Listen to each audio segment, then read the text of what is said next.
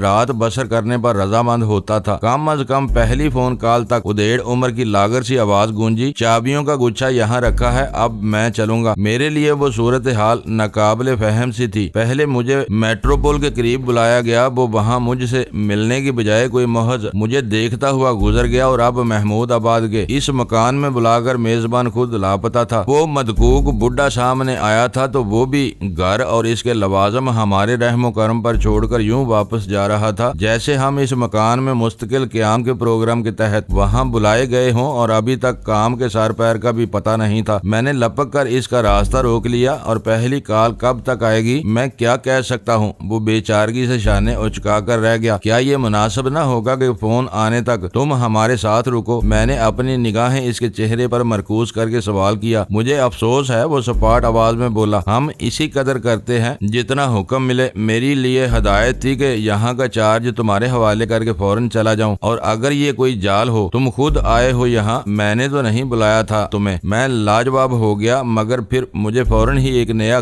سوال سوچ گیا۔ تم ہمارے لیے اجنبی ہو، تم نے یہ کیسے سمجھ لیا کہ تم نے اس مکان کا چارج صحیح آدمیوں کو دیا ہے؟ یہ میری ذمہ داری ہے۔ معلوم ہوتا تھا کہ وہ مسکراہٹ مسکراہٹ سے قطعاً نہ آشنا تھا۔ میں 4 آدمیوں کا منتظر تھا۔ میں مطمئن ہوں کہ تم 4 ہی ہو، یہ اتفاق بھی تو ہو سکتا ہے، ہوا کرے، مجھے یہ سوچنے کا حکم نہیں ملا تھا۔ وہ سنجیدگی سے بولا، جانے دو اسے۔ جہانگیر ہاتھ اٹھا کر بولا، اگر یہ حکم کے بغیر سوچ بھی نہیں سکتا تو ایسے چڑی کے غلاموں کا یہاں کیا کام؟ میں نے راستہ چھوڑ دیا اور وہ برا مانے بغیر نکاسی کے راستے کی طرف چل پڑا۔ یوں معلوم ہو رہا تھا جیسے وہ انا اور غصے سے آری کوئی مشین ہو۔ ہم چاروں ٹیلی فون کے گرد بیٹھے پرجوش لہجے میں اس سنسنی خیز صورتحال کے بارے میں تبادلہ خیال کرتے رہے اور آخر کار فون کی گھنٹی چیخ ہی پڑی۔ میں نے بلا توقف ریسیور اٹھا کر کان سے لگا لیا۔ ہیلو، مکان پسند آیا؟ وہی باری اور گنودہ سی آواز میرے کانوں میں گونجی اور میرا دوران خون یک بے یک تیز ہو گیا۔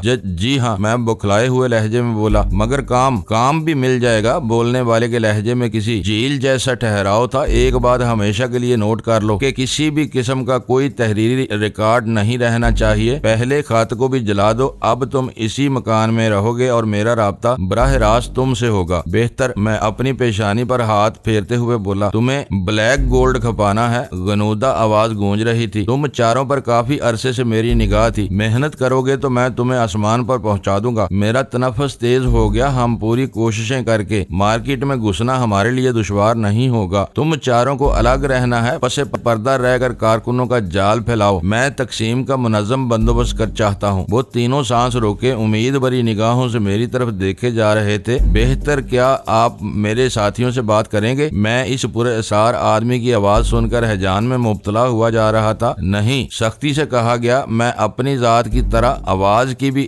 غیر ضروری تشہیر نہیں چاہتا۔ میری گفتگو صرف تم سے ہوگی۔ اپنا ٹیلی فون ہمیشہ تم ہی اٹھاؤ گے۔ بہت بہتر، میں نے گہرے سانس لیتے ہوئے کہا۔ لہجہ بے لہجہ وہ اجنبی آواز میرے وجود پر اپنی گرفت مضبوط کرتی چلی جا رہی تھی۔ اب میں کل رات بات کروں گا، 7 بجے فون کے قریب موجود رہنا۔ بہتر، مگر کیا ہم چاروں کو اب اسی مکان میں رہنا ہوگا؟ دوسری طرف سے سلسلہ منقطع ہونے سے پہلے مجھے ہوش آ گیا۔ تمہارے ساتھیوں کے لیے ضروری نہیں ہے، مگر تم یہیں رہو گے۔ یہاں ٹیلی فون کی وجہ سے رابطے کی آسانی رہے گی مجھے۔ پھر تمہاری کھولی بہت تنگ و تاریک ہے۔ اس عفونت زدہ علاقے کے مقابلے میں تم یہاں آرام سے رہو گے۔ یہاں کا ساز و سامان میرا فکرہ ادھورا رہ گیا۔ جو کچھ ہے مالک مکان کی ملکیت ہے، مگر کرائے میں شامل ہے۔ کل شام 7 بجے یاد رکھنا۔ دوسری طرف سے یہ کہہ کر سلسلہ منقطع کر دیا گیا۔ کیا کہہ رہا تھا؟ میرا ہاتھ کریڈل کی طرف بڑھتے ہی بیک وقت ان تینوں نے بے چینی کے ساتھ سوال کیا۔ ان کی اشتیاق آمیز نگاہیں میرے چہرے پر مرکوز تھیں۔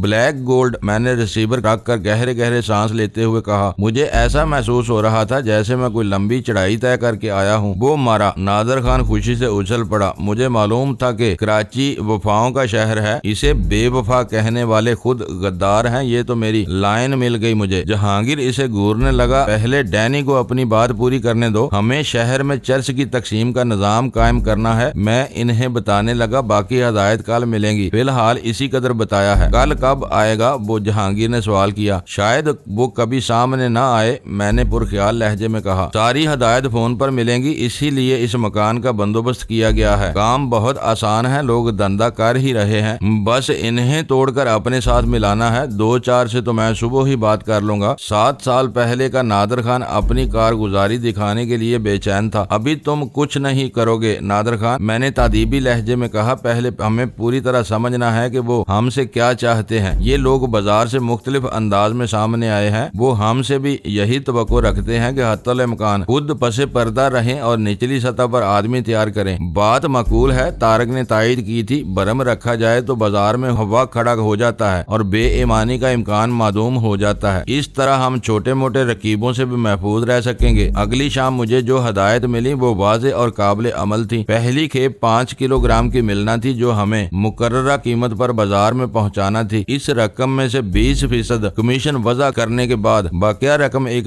لفافے میں سرب مہر کر کے رکھنی تھی۔ 3 دن بعد جو شخص دوسری کھیپ لاتا وہ پہلی کھیپ کی رقم کا سرب مہر لفافہ بھی لے جاتا۔ مال اور رقم کی آمد و رفت میں گو کسی گھپلے کا امکان نہیں تھا، مگر پھر بھی بلیک گولڈ کے الفاظ باہمی شناخت کا کوڈ مقرر کیے گئے تھے۔ طریقہ کار کے بارے میں جب میں نے وضاحت چاہی تو بس اسی قدر بتایا گیا کہ ہم چاروں کو حتی الامکان پس منظر ہی میں رہنا ہے۔ گنودہ آواز والے کے محتاط رویے کی بنا پر میں اس کا کوئی نمبر یا حوالہ پوچھنے کی ہمت نہ کر سکا۔ اس کی باتوں سے میں نے اندازہ لگایا تھا کہ حسب ضرورت وہ خود ہی مجھے فون کرتا رہے گا، گویا سارے روابط یک طرفہ ہوں گے۔ زیر زمین دنیا میں خود کو پوشیدہ رکھنے کا تصور اس سے قبل میرے لیے سراسر خیالی تھا۔ اکثر میں فلموں میں ایسے کردار دیکھتا رہا تھا جو اپنے قریبی ساتھیوں سے بھی اپنی شخصیت کو راز رکھتے تھے اور کامیابی سے بڑے بڑے گروہوں کی سربراہی کرتے تھے، مگر میں عملی دنیا کا آدمی تھا اور اس کی تلخ حقیقتوں سے اچھی طرح واقف تھا۔ حقیقی زندگی میں ایسے کردار اپنانے والے کبھی کامیاب ہوتے نہیں دیکھے گئے تھے۔ جرائم کی دنیا میں ہر شخص بزم خود 30 مار کان بنا رہتا ہے اور اس وقت تک اپنی ذات پر کسی کی برتری تسلیم نہیں کرتا جب تک اس کے ہاتھوں خاک چاٹنے پر مجبور نہ ہو جائے یا پھر شورائے پشتوں کے غول میں اس کا نام چلتا ہے۔ جس کی پشت پناہی مضبوط ہو، بہت سی با اثر شخصیات کسی بدنام شخص کی سرپرستی کرتی تھیں، یوں اسے سر عام مان مانی کی اجازت مل جاتی۔ قانون کے محافظ اس کی سرگرمیوں سے درگزر کرتے رہتے اور کوئی بڑا جرم سرزد ہو جاتا تو با اثر سرپرست قانون کی توجہ دوسری سمت میں مبذول کرا دیتے۔ ایسے بدنام لوگوں سے ہر ایک ڈرتا تھا۔ نام اور جرائم کی تشہیر ہی ان کی بالادستی کا سبب بنتی تھی اور کوئی ان کے آڑے آنے کی کوشش نہیں کرتا تھا۔ میں نے تو ایسے بھی واقعات دیکھے اور سنے تھے کہ کسی با اثر شخصیت کے پروردہ گنڈے نے کسی کا خون کر دیا، مگر واقعاتی اشاروں کے باوجود وہ گرفت میں نہ لیا گیا بلکہ 2-4 کمزور ہسٹری شیٹروں کو بند کر کے تشدد شروع کر دیا گیا، مگر وہ لوگ بدترین تشدد سہنے کے باوجود اصل قاتل کی نشاندہی کی جرت نہ کر سکے جس کے جرم کے وہ عینی شاہد ہوتے، کیونکہ ان کی سچی شہادت ان ہی کی موت کا پروانہ بن سکتی تھی اور یوں کوئی گواہ نہ ہونے کے باعث قاتل اپنے ہتھیار سجائے نئے شکار کی تلاش میں لگا رہتا۔ ناموں کے اس دور میں اپنی ذات کو تاریکی میں رکھ کر کسی بڑے دھندے کا خواب دیکھنا ناقابل یقین ضرور تھا، مگر شاید غیر حقیقی نہیں، کیونکہ میں بذات خود اس پر اسرار تجربے سے گزر رہا تھا اور پوری سنجیدگی سے اس کا انجام دیکھنا چاہتا تھا۔ پھر کام کا آغاز ہو گیا۔ ابتدا میں قدرے دشواری ہوئی، مگر پھر ہمارا دھندا اس صورت سے بڑھا کہ ہم خود حیران رہ گئے۔ چوتھے ہی مہینے ہم چاروں اس قابل ہو چکے تھے کہ شہر کے پسندیدہ علاقوں میں اپنے مکان خرید سکیں۔ مارکیٹ سے ملنے والی اطلاعات کا نچوڑ یہ تھا کہ ہماری ذریعے تقسیم ہونے والی چرس اپنی نوعیت کے اعتبار سے عمدہ اور خالص ترین تھی۔ جو اڈے اسے خالص فروخت کرتے، ان کے مستقل گاہکوں کی تعداد میں اضافہ ہوتا جا رہا تھا اور ملاوٹ کرنے والے اونچی شرح سے منافع کما رہے تھے۔ معزز ناظرین، لائک کریں، شیئر کریں اور کمنٹس باکس میں پاک آرمی زندہ باد، پاکستان پائندہ باد کا نعرہ ضرور درج کر کے اپنے ملک پر فخر کریں اور پاکستان کی بنیادیں مضبوط کرنے میں اپنا کردار ادا کریں۔ ویڈیو دیکھنے کا شکریہ۔ معزز ناظرین، اپنا خیال رکھیے گا اور ہمارے چینل کا بھی۔ ISI پاک آرمی زندہ باد، پاکستان پائندہ باد۔